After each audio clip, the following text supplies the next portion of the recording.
নমস্কাৰ, মই মৌচুমী কোঁৱৰ আৰু নৱবৰ্ষৰ এই শুভ পুৱাতিলৈ সকলোকে স্বাগতম জনাইছোঁ আৰু আমাৰ দৰ্শকসকললৈ নতুন বছৰ শুভেচ্ছা জ্ঞাপন কৰিছোঁ আৰু কোনটো ৰাখি কি কেনেদৰে যাব আৰু আগন্তুক বৰ্ষটো সকলোৰে ভাল হওক তাকে কামনা কৰিছোঁ আৰু সকলোৰে কেনেদৰে দিন যাব সকলোৰে হয়তো নতুন বছৰ সোমোৱাৰ লগে লগে বহুত মনত আশা বহুতে হয়তো প্লেন কৰি আছে কিন্তু তেওঁলোকৰ বছৰটো কেনেদৰে যাব এই কথা জানিবৰ বাবে আমি আজি আমাৰ এই অনুষ্ঠানত আমন্ত্ৰণ কৰি আনিছোঁ জ্যোতিষৰত্ন ডক্টৰ মঞ্জুশ্ৰীক তেওঁৰ সৈতে আমি কথা পাতিম বাইদেউ আপোনাক আমাৰ অনুষ্ঠানৰ মাজলৈ স্বাগতম ধন্যবাদ আপোনালৈ প্ৰথমে নৱবৰ্ষৰ শুভেচ্ছা জ্ঞাপন কৰিছোঁ ময়ো অসমৰ তোমালোকৰ কৰ্মকৰ্তা আৰু তোমাক মই নৱবৰ্ষৰ বহুত শুভকামনা জনাইছোঁ গোটেই বছৰটো ভাল হওক তাৰে লগতে গোটেই অসমবাসীলৈ মই নতুন বৰ্ষ এই ইংৰাজী 2025 নতুন বৰ্ষটি যাতে সকলোৰে ভাল হয় কুশলে পাৰ হয় বা বহুতো সুখবৰ বহুতো সুখ সমৃদ্ধি কঢ়িয়াই আনে তাৰ কাৰণে সকলোৰে বাবে মা দুৰ্গাৰ চৰণত প্ৰাৰ্থনা জনালোঁ আৰু এই যে নৱবৰ্ষ আজিৰ দিনটো গোটেই বিশ্ববাসীয়ে পালন কৰে নতুন বছৰ হিচাপে গতিকে এয়া এটা সাংঘাতিক ডাঙৰ কথা গতিকে সকলো আমি গোটেই বিশ্বৰ কাৰণেও ইয়াতে আমি প্ৰাৰ্থনা জনালোঁ মা দুৰ্গাৰ চৰণত যাতে আমাৰ গোটেই বিশ্ববাসীৰ ভাল হয় তাকে কামনা কৰিছোঁ আৰু অনুষ্ঠানৰ আমি আৰম্ভণি কৰিব বিচাৰিছোঁ আমি প্ৰথমে কি ৰাখিৰ আচলতে কেনেদৰে যাব বছৰটো সেই কথা পাতিম কিন্তু তথাপিও বছৰটো সোমোৱাৰ লগে লগে সকলোৱে ভাবে এই বছৰটো মানে কেনে হ'ব আচলতে কি ৰাখিৰ এই বছৰটো শুভ বা কি ৰাখিৰ অকণমান ষ্ট্ৰাগল থাকে আচলতে এই যে বছৰটো সোমোৱাৰ আগতেই ডিচেম্বৰৰ একদম শেষৰ ফালে বছৰটোৰ শেষত সূৰ্য গোচৰ ৰবিৰ গোচৰ হৈছে ৰবিৰ গোচৰ ধন টকা পইচা কেৱল ধন টকা পইচা লাভ হ'ব তিনিটা ৰাশিৰ এই যে তিনিটা ৰাশিৰ ধন টকা পইচা ৰবিয়ে কি কৰে ধন সমৃদ্ধি বৃদ্ধি কৰে ধন বিশেষকৈ যিসকলৰ দেখা যায় যে ধন লাভ নহয় ধনৰ ক্ষেত্ৰত বাধা ছাকচেছ মানে ধন লাভ হ'লে মানুহৰ জীৱনত সফলতা বুলি ভাবে সেইটোতো হয় কিন্তু বিদ্যা লাভ বা ধন লাভ জ্ঞান লাভ সকলোখিনি লাভ কৰিবৰ বাবে ৰবিৰ এটা ভাল ইয়াৰ ৰবিৰ প্ৰভাৱটো যথেষ্ট ভাল হ'ব লাগে জন্মকুণ্ডলী গতিকে ৰবিৰ প্ৰভাৱ যদি যাৰ জীৱনত ভাল তেওঁৰ জীৱনত সফলতা অনিবাৰ্য জীৱনটো উজ্জ্বলতাৰে ভৰি পৰে জীৱনটো সফলতা কেৱল সফল হয় গতিকে এই সূৰ্যৰ যি গোচৰ হৈছে ডিচেম্বৰৰ এই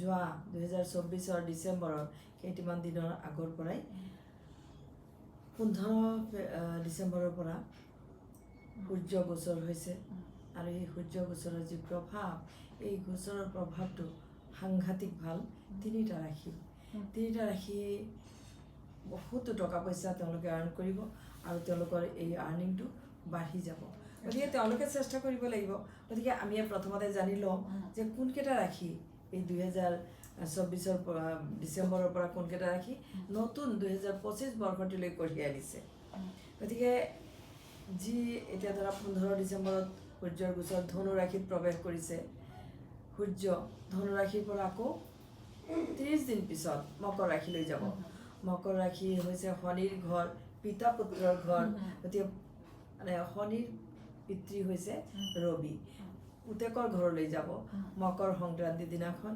গতিকে 30 ডেজ পিছতেই তেওঁ আজিৰ পৰা 30 ডেজ পিছতেই তেওঁ যাবগৈ মকৰ ৰাশিত কিন্তু এতিয়া ধনু ৰাশিত আছে ধনু ৰাশিৰ কাৰণে এতিয়া কোন ৰাশি ধনু ৰাশিৰ কাৰণে ধনু ৰাশিত তেওঁ যেতিয়া প্ৰৱেশ কৰিলে তাৰ কাৰণে তিনিটা ৰাশি দীৰ্ঘ দিন ধৰি তেওঁৰ সুফল দি থাকিব 14 জানুৱাৰী মকৰ ৰাশিলৈ যাব গতিকে মকৰ ৰাশিৰ কথাটো আমাৰ ঠিক আছে বাৰু কোনো কথা নাই কিন্তু এতিয়া যে সূৰ্য তেওঁ গৈছে যে এই সূৰ্য তেওঁ নৱম ঘৰত ধৰ্ম আৰু নিয়তিৰ ভাগ্যৰ পূৰ্ণ সমৰ্থন দিব আত্মবিশ্বাস তুংগ কৰি ৰাখিব মেঘ ৰাশিৰ জাতক জাতিকাসকলৰ মেঘ ৰাশিৰ পৰা নৱমত সূৰ্য গোচৰ হৈছে ভাগ্যস্থান নৱম অৰ্থাৎ ভাগ্যস্থান গতিকে ভাগ্যৰ সঁহাৰি আৰু নিয়তিৰ প্ৰয়াস গোটেইখিনি তেওঁ বৃদ্ধি কৰিব মেঘ ৰাশিৰ কাৰণে। আৰু মেঘ ৰাশিৰ জাতক জাতিকাসকলৰ সাংঘাতিকেই ভাল। আৰু ধন টকা পইচা এতিয়া তেওঁলোকে আহৰণ কৰা বুটলাৰ সময় তেওঁলোকে বুটলিব পাৰিব গতিকে মেঘ ৰাশি জাতক জাতিকাসকলে। গতিকে তেওঁলোকে বহুত কিবা কিবি এতিয়া পজিটিভ সংযোগবিলাক পাব। গতিকে মেঘ ৰাশিৰ লোকসকলে চেষ্টা কৰিব। তাৰপিছত সিংহ ৰাশিৰ লোকসকলৰ আহিল। সিংহ ৰাশিৰ লোকসকলৰ মানে এনেকুৱা পঞ্চম ঘৰত, সিংহ ৰাশিৰ পৰা 5th হাউচত, 5th হ'ল পঞ্চম স্থান হ'ল ঘট স্থান বুলি কোৱা হয়। আমি পূজা কৰিলেও ঘট স্থাপন কৰিব লাগে।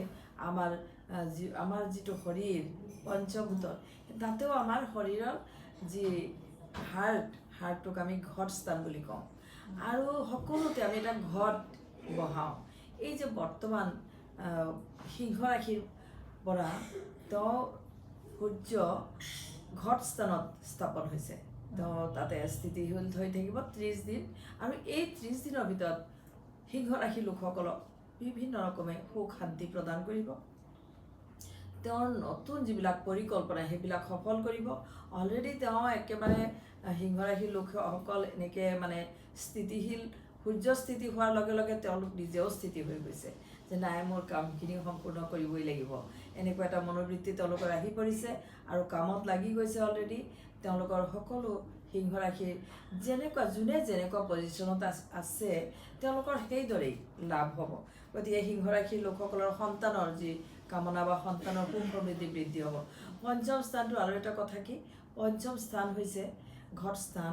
আৰু এই ঘট স্থানৰ লগে লগে এটা সন্তান স্থান, সন্তান আৰু পাব্লিক ৰিলেশ্যন, ৰাইজৰ লগত কেনেকৈ ৰিলেশ্যন হ'ব পাব্লিকৰ লগত, সেই ৰিলেশ্যনৰ কথাখিনিও পঞ্চম ঘৰে সূচায়।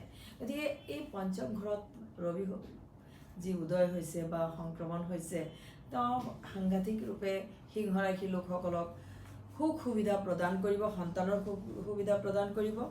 আৰু আত্মীয় স্বজনৰ সম্পৰ্কীয় যিসকল আছে তেওঁলোকৰ লগতো তেওঁলোকৰ যিবিলাক ভেদভাৱ আছিলে সেয়া নাইকিয়া হ'ব। কোৰ্ট কেছ যদি আছিলে কোনোবা সিংহ ৰাশিৰ লোকসকলৰ, তেওঁলোকৰ কোৰ্ট কেছৰ সমস্যাবিলাক নিষ্পত্তি হ'ব। এয়া এটা সুখবৰ। তাৰপিছত আহি গ'ল বৃশ্চিক ৰাশিৰ কথা। বৃশ্চিক ৰাশিৰ লোকসকলৰ খুব ভাল। ধনুৰ ঘৰত, যিহেতু ধনু ৰাশিৰ ঘৰত সূৰ্য স্থিতিশীল হৈছে 30 দিনৰ কাৰণে, গোচৰ হৈছে, সেইকাৰণে বৃশ্চিকৰ পৰা ধনু দ্বিতীয় স্থানত, অৰ্থাৎ বৃশ্চিক ৰাশিৰ লোকসকলৰ ধন স্থানত সূৰ্য গোচৰ হৈছে। গতিকে বৃশ্চিক ৰাশিৰো ধন পৰ্যাপ্ত পৰিমাণে তেওঁলোকে আহৰণ কৰিব পাৰিব। আৰু তেওঁলোকৰ যিবিলাক কাম ব্লকেজ হৈ আছিলে, কামবিলাক পেণ্ডিং হৈ আছে, বহুত দিনৰ পৰা তেওঁলোকে কাম কৰিব পৰা নাই, তেওঁলোকৰ দেখা যায় যে কামটো হাতত লৈছে কিন্তু কিবা কিবি বাধা আহি পৰে, হাতত ল'ব পৰা নাই। ঘৰ এটা বনাবলৈ তেওঁ সুখ সুবিধা পোৱা নাই, হয়তো তেওঁ আৰম্ভণিটো কৰিব পৰা নাই। তেনেকুৱা অৱস্থাত তেওঁলোকৰ অলৰেডি বৃশ্চিক ৰাশিৰ লোকসকলৰ আৰম্ভ হৈ গৈছে। যিহেতু মই ডিচেম্বৰৰ 15 তাৰিখৰ পৰা কৈছোঁ, গতিকে 15 তাৰিখৰ পৰাই আপুনি চাব যে আপোনাৰ যিটো ভাগ্য চক্ৰ আছিলে, ৰাশি চক্ৰ আছিলে বা আপোনাৰ কৰ্ম জীৱন আছিলে, তাৰ পৰিৱৰ্তন হৈছে বৃশ্চিক ৰাশিৰ লোকসকলৰ। গতিকে 3টা ৰাশি আমি মেঘ, সিংহ আৰু বৃশ্চিক, এই 3টা ৰাশি কিন্তু সাংঘাতিক ৰূপে ভাল। গতিকে চিন্তা কৰিবলগীয়া নাই। বৃশ্চিক ৰাশিৰ দাম্পত্য সুখত বাধা পৰি আছিলে, কিছুমান বৃশ্চিক ৰাশিৰ লোক এনেকুৱা যে দাম্পত্য, হয়তো এইটোতো স্বাভাৱিক, দাম্পত্য জীৱনত আজিকালি ইমান প্ৰগতি হৈছে, প্ৰগতিৰ লগতে মানুহ অস্থিৰ হৈ পৰিছে, মানুহ বিজি হৈ পৰিছে। গতিকে এই বিজি জীৱনত মানুহৰ কি হৈছে, পৰিয়ালত পাৰিবাৰিক সমস্যা বাঢ়িছে, দাম্পত্য জীৱনত সমস্যা বাঢ়িছে, কোনেও কাকো নমনা হৈছে। যদি তেনেকুৱা বিভেদৰ সৃষ্টি হৈছিলে সেয়াও কিন্তু ভাল হ'ব এতিয়া। গতিকে এটা আপোনালোকৰ কাৰণে একদম সুন্দৰ মেছেজ। গতিকে আপোনালোক বৃশ্চিক ৰাশিৰ লোকসকলে সতৰ্ক হ'ব আৰু ইজনে সিজনৰ যিবিলাক দুখ ত্ৰুটি সেইবিলাক পাহৰি যাব। সকলো বস্তু আপুনি মানে এনেকুৱা কৰিব লাগিব, লেটছ গ', মানে চব বস্তুবিলাক তেনেকৈ বাদ দি পেলাই ইজনে সিজনক আঁকোৱালি ল'ব, সম্পৰ্কটো উন্নতি কৰিব। তাৰপিছত আকৌ পৰিকল্পনা, যিবিলাক ব্যৱসায়ীসকল বা চাকৰিয়ালসকল, তেওঁলোকৰ যিসকলৰ চাকৰিৰ ক্ষেত্ৰত উন্নতি হোৱাৰ যুগ আছিলে, চাকৰিয়ালৰ যদি পদোন্নতিৰ যুগ আছিলে বা চাকৰিয়ালৰ ক'ৰবাত ভাল ঠাইলৈ তেওঁলোকৰ পষ্টিং হোৱাৰ কথা আছিলে, কোনোবা হয়তো বেয়া ঠাইত পষ্টিং হৈ আছে, তেওঁলোকৰ ভাল ঠাইলৈ আহিবৰ ইচ্ছা, তেওঁলোকৰ মনোবাঞ্ছা পূৰ্ণ হ'ব।